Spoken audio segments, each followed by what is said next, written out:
আমার মতো আপনাদের কার কার মন খারাপ থাকলে শপিং করলে মন ভালো হয়ে যায়?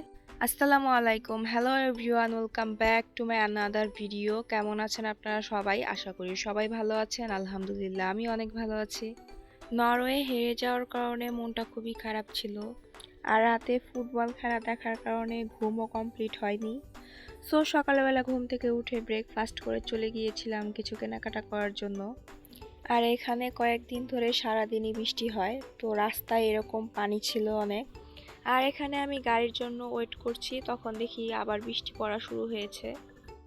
বৃষ্টি হওয়ার কারণে খুব প্রয়োজন ছাড়া মানুষও তেমন একটা বাহিরে বের হয় না, তাই রাস্তায় গাড়িও খুব কম ছিল।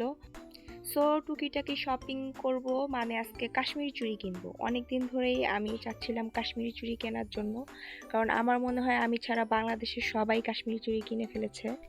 সো অনলাইন থেকে আমি কয়েকটা কাশ্মীরি চুড়ি অর্ডার করেছি, এখনো আসেনি ওগুলো।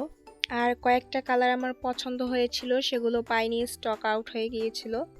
তো আমি দেখতে এসেছিলাম যে ওই কালারগুলো আছে কিনা। আর দেখতে দেখতে এই মাল্টি কালারের চুড়িটা আমার পছন্দ হয়ে যায়, আর সাথে এই চুড়িগুলো আমি 2 প্যাকেট নিয়েছিলাম। আর অনলাইন থেকে আমি অনেকগুলো চুড়ি অর্ডার করেছি, যখন এগুলো আসবে তখন আপনাদের সাথে শেয়ার করব সেগুলো কীরকম চুড়ি।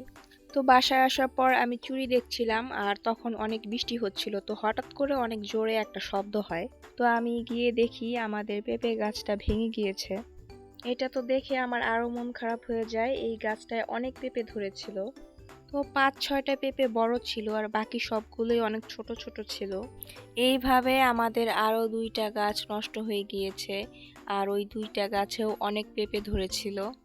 সো আজকের ব্লগটা আমি এখানে এন্ড করছি। আজকের ব্লগটা একটা মিনি ব্লগ ছিল, আশা করি আপনাদের সবার ভালো লেগেছে। আল্লাহ হাফেজ।